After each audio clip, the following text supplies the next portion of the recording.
Bienvenue sur Marabinfo, votre rendez-vous quotidien pour comprendre l'actualité en Algérie avec clarté et sans détour.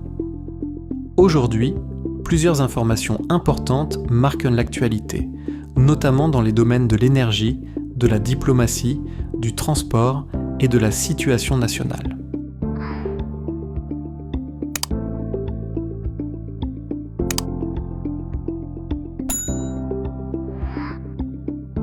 On commence avec un sujet stratégique qui attire particulièrement l'attention aujourd'hui. Après l'Italie, c'est désormais l'Espagne qui renforce sa coopération énergétique avec l'Algérie. Une évolution qui n'est pas anodine. Elle s'inscrit dans un contexte international marqué par de fortes tensions. D'un côté, les voies d'approvisionnement énergétique sont de plus en plus perturbées. De l'autre, les incertitudes liées au conflit au Moyen-Orient continuent d'inquiéter les marchés. Résultat, les pays européens cherchent activement à sécuriser leurs sources d'énergie. Et dans cette équation, l'Algérie occupe une place centrale. Grâce à ses importantes ressources en gaz naturel, le pays est aujourd'hui considéré comme un partenaire fiable et stratégique. Pour l'Espagne, renforcer cette coopération signifie plusieurs choses. Assurer une stabilité énergétique sur le long terme, réduire la dépendance à d'autres fournisseurs et anticiper les risques liés aux crises internationales. Mais au-delà de l'aspect énergétique, c'est aussi une relation politique et économique qui se renforce. Car derrière ces accords, il y a une volonté claire. Construire des partenariats solides, durables et mutuellement avantageux. Pour l'Algérie, cela représente également une opportunité importante. Celle de consolider sa position sur le marché international, d'attirer davantage d'investissements et de jouer un rôle clé dans l'équilibre énergétique régional. Dans un monde de plus en plus instable, l'énergie devient un levier stratégique majeur. Et aujourd'hui, l'Algérie semble bien décidée à renforcer son influence dans ce domaine. Passons maintenant à un autre point majeur de l'actualité, les relations entre l'Algérie et l'Espagne. Après une période de tension marquée ces dernières années, les deux pays semblent aujourd'hui entrer dans une nouvelle phase. À l'issue d'une rencontre avec le président Abdelmadjid Tebboune, le ministre espagnol des Affaires étrangères a annoncé une décision importante, la réactivation officielle du traité d'amitié, de bon voisinage et de coopération signé en 2002. Un traité qui avait été suspendu suite à une crise diplomatique profonde ayant fragilisé les relations entre Alger et Madrid.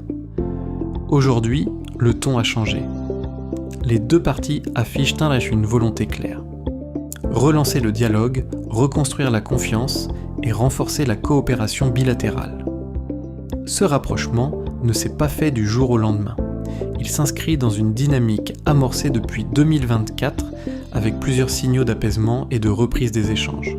Mais au-delà des déclarations, ce sont surtout les implications concrètes qui sont importantes. Car cette relance pourrait avoir des effets directs sur plusieurs secteurs. Les échanges économiques, la coopération énergétique, les investissements et la circulation des biens et services. Sur le plan diplomatique, cela marque également le retour d'un équilibre dans les relations entre les deux pays. Pour l'Espagne, il s'agit de rétablir un partenariat stratégique avec un acteur clé en Afrique du Nord. Pour l'Algérie, c'est une opportunité de renforcer sa position sur la scène internationale. Mais une question reste posée. Ce rapprochement sera-t-il durable? Car maintenir une relation stable nécessite plus que des accords. Cela demande une confiance solide et des intérêts partagés sur le long terme. Une chose est sûre, ce rapprochement marque un tournant important dans les relations entre Alger et Madrid. Passons maintenant au secteur aérien, un autre domaine clé pour l'Algérie. Air Algérie a annoncé récemment l'acquisition prochaine de 10 nouveaux appareils de type Boeing 737 MAX 8. Cette décision s'inscrit dans une stratégie globale de modernisation de la flotte nationale et d'amélioration des services aux passagers. Concrètement, cela signifie renouveler des avions vieillissants, accroître la capacité de transport sur les lignes domestiques et internationales et renforcer la compétitivité face aux autres compagnies régionales et internationales. Mais au-delà de la flotte, cette acquisition traduit une ambition plus large. Positionner l'Algérie comme un hub aérien en Afrique du Nord, capable de relier efficacement le continent à l'Europe et au reste du monde. La modernisation du transport aérien est également un signal pour les investisseurs. Elle démontre la volonté du pays de développer ses infrastructures, d'offrir des services fiables et modernes, et de soutenir le tourisme et le commerce international. En parallèle, cette initiative pourrait créer des opportunités d'emploi dans le secteur aérien, de la maintenance à la gestion des opérations, contribuant ainsi au développement économique national. En résumé, l'achat de ces avions n'est pas seulement un geste technique, c'est une étape stratégique pour moderniser le transport aérien, améliorer l'expérience des passagers et renforcer le rôle international d'Air Algérie. Abordons maintenant l'actualité nationale liée aux conditions climatiques. Récemment, plusieurs régions d'Algérie ont été touchées par des intempéries importantes. La montée des eaux a provoqué des situations critiques nécessitant l'intervention rapide des services de secours. La protection civile est intervenue pour secourir 11 personnes en danger.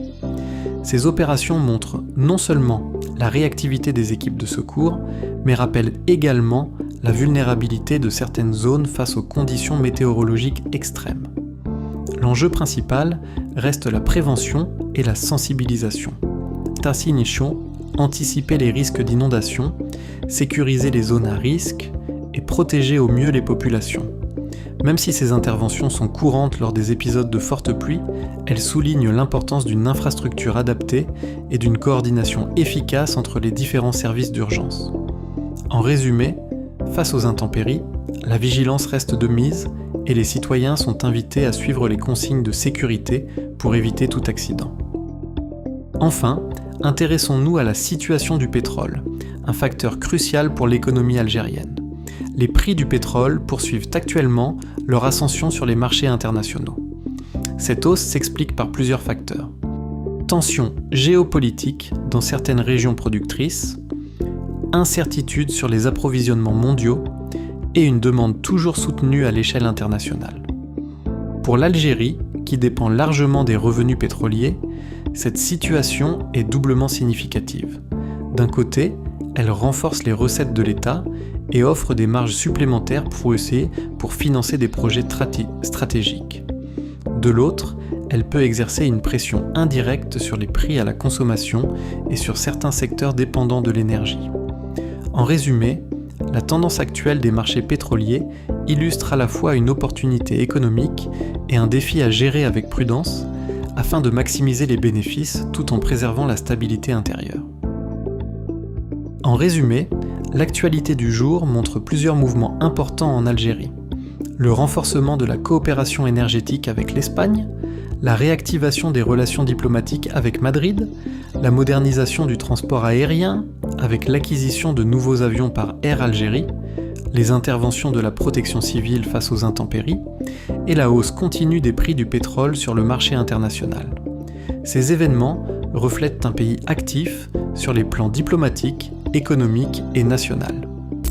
Merci d'avoir suivi cette édition de Marabinfo. Abonnez-vous pour rester informé des dernières nouvelles, l'actualité algérienne. Merci, à bientôt.